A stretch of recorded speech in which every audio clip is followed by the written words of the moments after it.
और अब हम पढ़ते हैं ट्राइबल रिवॉल्ट्स इन नॉर्थ ईस्ट। सो आपको पता है कि जो काफ़ी सारी ट्राइबल सोसाइटीज़ बनने लगी थी नॉर्थ ईस्ट में, और इन्हीं सोसाइटीज़ में से आगे जाके एक पावरफुल किंगडम बनी थी, एहोम किंगडम, जिसने आसाम पे 600 साल तक राज किया। मतलब 1228 से लेकर 1826 तक इन्होंने राज किया। इसके बाद तो ब्रिटिश आ गए थे और उनकी लाइफ डिस्टर्ब कर दी थी। सो ब्रिटिश के आने के पहले वहाँ पे ट्राइबल और नॉन ट्राइबल जो पॉपुलेशन थी नॉर्थ ईस्ट इंडिया की, इनके बीच में काफ़ी इंटरेक्शन होता रहता था, इंटरमिंगलिंग होती रहती थी, लोग एक दूसरे से मिलते थे, बात करते थे, बिजनेस करते थे, ठीक है, कल्चर एक्सचेंज सब कुछ होता था। लेकिन 1826 के बाद से सब कुछ डिस्टर्ब हो गया। सो 1826 और 1947 के बीच में सिचुएशन पूरी की पूरी चेंज हो गई। आसाम को ब्रिटिश ने 1826 में कब्जे में कर लिया, अपने कब्जे में। और इन लोगों ने यहाँ पे फिर बाद में policy of divide and rule, ये डिवाइड एंड रूल वाली पॉलिसी अपनाई। इससे वहाँ के जो नॉन ट्राइबल लोग थे उनको अलग कर दिया और ट्राइबल लोगों को अलग कर दिया। ज़्यादातर जो ट्राइबल एरियाज थे उनको उन्होंने डिक्लेयर कर दिया कि ये एक्सक्लूडेड एरियाज हैं। कैसे? As per the government of India act 1835। तो इस एक्ट के हिसाब से इन्होंने बोला कि ज़्यादातर जो आपका ट्राइबल एरिया है वो एक्सक्लूडेड एरिया है, यहाँ पे ज़्यादा किसी की परमिशन नहीं है, यहाँ पे नॉन ट्राइबल लोग नहीं आ सकते, या फिर ट्राइबल लोग नहीं आ सकते, या फिर सरकारी लोग ही सिर्फ यहाँ पे रहेंगे, ऐसा। और ब्रिटिश की बहुत सारी जो इकोनॉमिक पॉलिसीज़ थी उसके वजह से काफ़ी सारे नॉन ट्राइबल लोग धीमे धीमे माइग्रेट होके अपना घर बार छोड़ के ये नॉर्थ ईस्टर्न इंडिया के ट्राइबल एरियाज़ में रहने आने लगे थे। अब जब ये लोग रहने आने लगे तो वहाँ के बीच में, वहाँ के आदिवासियों के बीच में और ये नॉन ट्राइबल लोगों के बीच में काफ़ी झगड़े होने लगे थे। और वहाँ के ट्राइबल लोगों को ये लगा कि ये बाहर के लोग यहाँ पे आ गए हैं, इसके वजह से हमारी जॉब ना चली जाए, जो हमें छोटा मोटा काम मिल रहा है ब्रिटिश के द्वारा वो भी ना चला जाए। तो धीमे धीमे इन लोगों ने ब्रिटिश की सारी पॉलिसीज़ को अपोज करना स्टार्ट किया और बाद में एक्टिवली फाइट करना स्टार्ट किया। तो यहाँ पे जो मेजर रिवॉल्ट्स हुए थे ना, वो दो थे। एक तो मेघालय के अंदर खासी एगिटेशन वो हुआ था, और असम और मणिपुर के अंदर जो रिवॉल्ट हुए थे वो। तो अब देखते हैं खासी और जयंतिया रेबेलियन के बारे में कि ये कैसे हुआ था। तो खासी और जयंतिया काफ़ी पावरफुल ट्राइब्स थी जो गारो और जयंतिया हिल्स के एरिया में बीच में रहती थी। अभी का जो मेघालय है वहाँ पे गारो और जयंतिया हिल्स के बीच का जो इलाका है पूरा, वहाँ पे ये दोनों पावरफुल ट्राइब्स रहती थी। इस इलाके को काफ़ी दिनों तक, काफ़ी सालों तक अनडिस्टर्ब्ड रखा गया। लेकिन यही इलाका ब्रिटिश के लिए काफ़ी इम्पोर्टेंट हो गया, इकोनॉमिक और स्ट्रेटेजिक रीजंस की वजह से ही इम्पोर्टेंस हो गया। और ब्रिटिश ने बर्मा को जब एक्वायर किया था बर्मीज़ वॉर के टाइम पे, जो चली थी 1824 से लेकर 1826 के बीच में, तो इस टाइम पे इन्होंने बर्मा के काफ़ी सारी टेरिटरीज को कब्जा कर लिया था। अब बर्मा तक पहुंचने के लिए अगर लैंड से पहुंचना है उनको, तो उन्हें एक रोड डेवलप करना पड़ेगा। ये ऐसा रोड होगा जो ब्रह्मपुत्र वैली में सिलहट है उसको कनेक्ट करेगा बर्मा के अराकन से।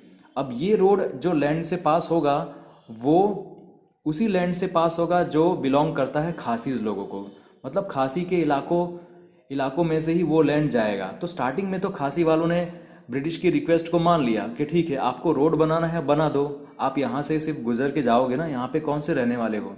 लेकिन जल्द ही खासी लोगों को ये पता चल गया, ये समझ गए कि ब्रिटिश की जो इच्छा है वो ये है कि सारा का सारा इलाका वो कब्जे करना चाहते हैं अपने। ब्रह्मपुत्र और सूरमा रिवर वैली के बीच का जितना भी इलाका है वो सारा का सारा ये लोग कब्जा करना चाहते हैं। तो बाद में जब खासी लोगों ने बोला कि ठीक है अब आप चले जाओ, तो ब्रिटिश ने जाने से इनकार कर दिया।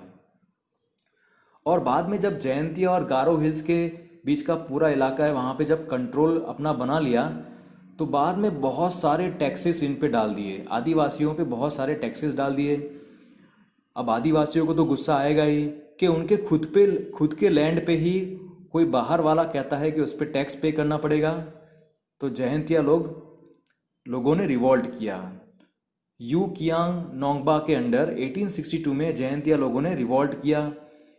अब इस रिवॉल्ट को तो ब्रिटिश ने आराम से दबा दिया, क्योंकि ब्रिटिश काफ़ी पावरफुल थे उस टाइम पे, और इनके लीडर को पब्लिकली हैंग कर दिया, मतलब पब्लिक के बीच में फांसी दे दी। अब देखते हैं आसाम रेबेलियन। सो 1823 में ब्रिटिशर्स ने ये डिस्कवर किया कि आसाम के फॉरेस्ट के अंदर टी प्लांट्स हैं।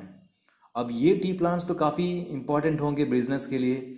सो धीमे धीमे इन्होंने इन जगहों पे टी एस्टेट्स स्थापित कर दिया। टी एस्टेट्स मतलब ऐसे इलाके जहाँ पे टी उगाई जा सके बिजनेस के लिए। और टी इनके लिए सबसे इम्पॉर्टेंट और सबसे बड़ा अर्निंग सोर्स बन गया। टी ऐसा था कि जिससे बहुत ज़्यादा पैसे कमाते थे। कौन? ईस्ट इंडिया कंपनी वाले। तो इनको लगा कि हम इससे इतने ज़्यादा पैसे कमाते हैं तो इस इलाके को हमारा पूरा कंट्रोल होना चाहिए। तो इन्होंने सोचा कि हमें आसाम को पूरी तरीके से कंट्रोल कर लेना चाहिए। बाद में बर्मा ने आसाम पे अटैक किया था और आसाम को ऑक्यूपाई कर लिया सिर्फ 4 साल के लिए, 1822 से लेकर 1826 तक। लेकिन ब्रिटिश को लगा कि हमारे इतने सारे टी प्लांटेशंस वहाँ पे हैं, हमारा इतना सारा बिजनेस है, रेवेन्यू है, वो खतरे में ना पड़ जाए। सो अपने इस बिजनेस को बचाने के लिए और अपने इस बिजनेस के नाम पे इन्होंने अटैक कर दिया आसाम पे और बर्मा लोगों को वहाँ से भगा दिया। ब्रिटिश लोग आसाम में रहे और उन्होंने आसाम को अपने एम्पायर के अंदर शामिल कर लिया 1838 में। बाद में ब्रिटिशर्स ने आसाम के अंदर टी प्लांटेशन स्टार्ट कर दिए।